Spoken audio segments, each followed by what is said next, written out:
Halo teman-teman, kami dari kelompok 28 mengangkat video berjudul Metode Penetapan Kuantitatif Metanol dalam Urin menggunakan gas kromatografi Flame Ionization Detector.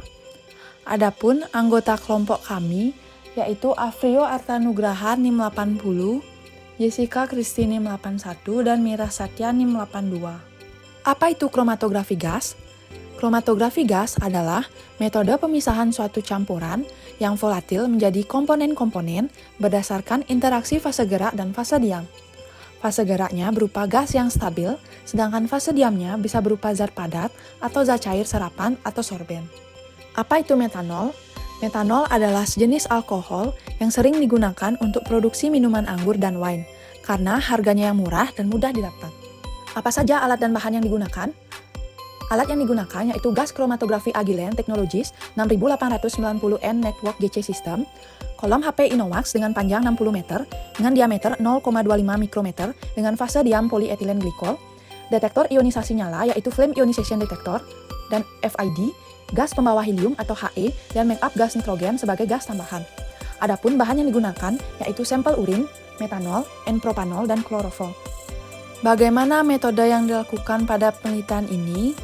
Pada penelitian ini, dilakukan penyiapan larutan standar metanol dengan mengencerkan larutan induk metanol sehingga diperoleh larutan metanol dengan konsentrasi 0,1%, 0,3%, 0,5%, 1%, 1%, 1,5%, 2%, 2,5%, dan 3%. Sampel urin yang digunakan sebagai sampel penelitian ditambahkan dengan metanol 2%.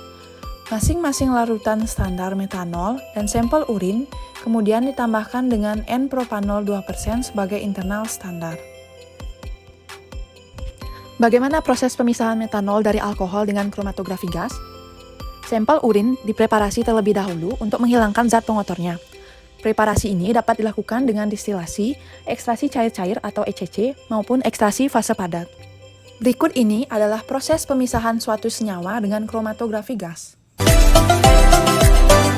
Pada prinsipnya pemisahan dalam kromatografi gas adalah berdasarkan oleh perbedaan dalam kemampuan distribusi analit di antara fase gerak dan fase diam di dalam kolom pada kecepatan dan waktu yang berbeda dan dipengaruhi oleh perbedaan polaritas suatu senyawa.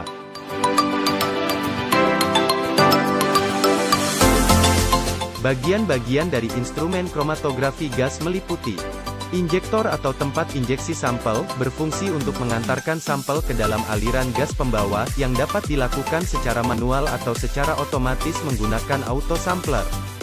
Gas pembawa, atau sering disebut sebagai fase gerak kromatografi gas, berfungsi untuk membawa sampel ke dalam kolom. Biasanya digunakan gas inert seperti helium atau gas yang tidak reaktif seperti nitrogen. Recorder, berupa seperangkat komputer yang dilengkapi software aplikasi untuk mengolah hasil analisis kromatografi gas sehingga diperoleh kromatogram yang diinginkan.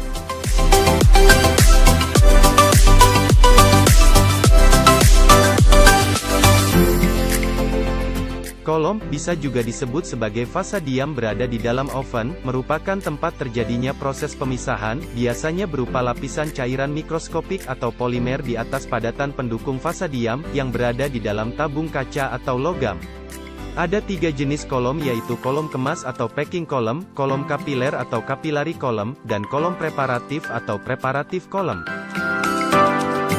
Detektor digunakan untuk mendeteksi komponen-komponen yang telah dipisahkan, sehingga dapat ditentukan banyaknya komponen yang terdapat dalam suatu sampel.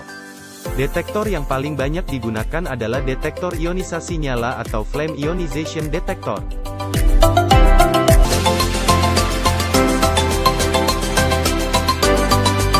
Analisis menggunakan kromatografi gas, dimulai dengan sejumlah volume cairan analit yang sudah dimasukkan ke dalam vial, diinjeksikan ke dalam injektor menggunakan mikrosiring.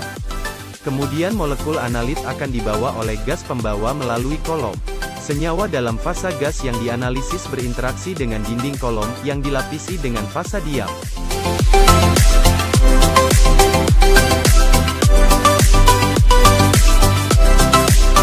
Hal ini menyebabkan masing-masing senyawa mengalami elusi pada waktu yang berbeda.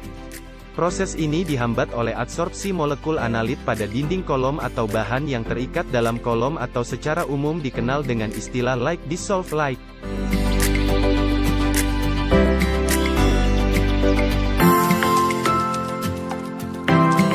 Artinya, dalam fase diam yang bersifat polar akan mengikat lebih kuat komponen yang relatif polar dan berlaku untuk sebaliknya.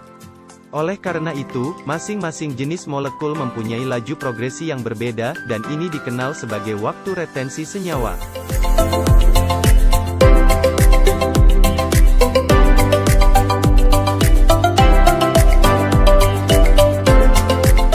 Molekul yang pertama keluar dari outlet atau kolom, akan dideteksi oleh detektor yang mengubah sifat-sifat molekul dari senyawa organik menjadi arus listrik yang kemudian akan diteruskan ke recorder untuk diolah dan menghasilkan kromatogram.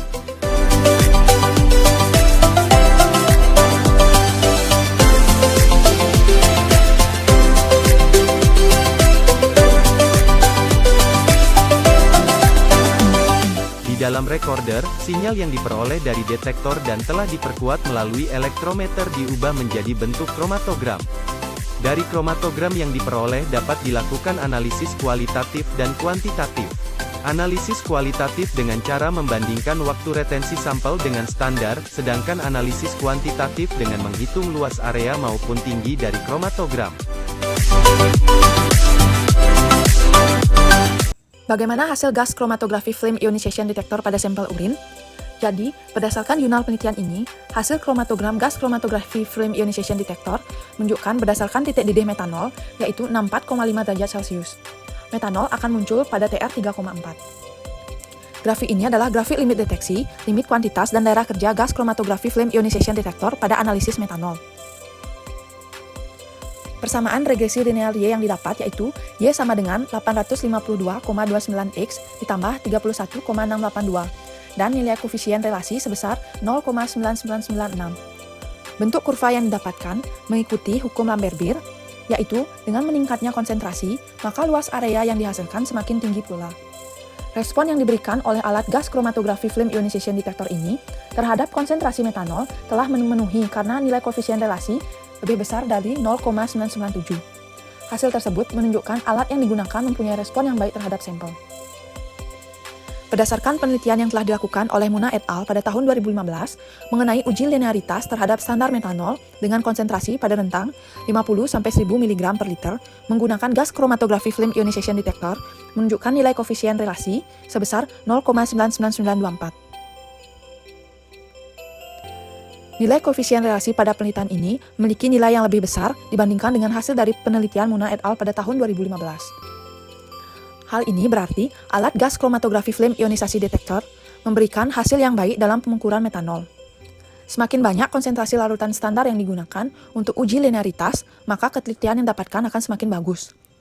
Rentang konsentrasi metanol yang tinggi juga dianjurkan karena gas chromatography flame ionization detector cocok untuk penentuan sampel dengan berbagai variasi konsentrasi metanol. Dalam gas chromatography flame ionization detector juga terdapat parameter LOD dan LOQ, di mana LOD merupakan limit of detection yang menunjukkan jumlah terkecil analit dalam sampel yang dapat terdeteksi dan masih memberikan respon yang signifikan. LOD digunakan sebagai parameter uji batas. Limit of quantitation menunjukkan konsentrasi terendah dari analit sampel yang dikuantifikasi. Pada penelitian ini, didapatkan LOD sebesar 0,0743% dan LOQ sebesar 0,2477%. Hal ini menunjukkan alat GCFID dalam kondisi yang baik dan dapat digunakan untuk menganalisis metanol dalam sampel. Jadi, parameter yang diuji dalam GCFID ini adalah uji linearitas, LOD, dan LOQ. Berikut ini adalah referensi yang kami gunakan untuk menunjang video kami. Sekian dan terima kasih, semoga bermanfaat.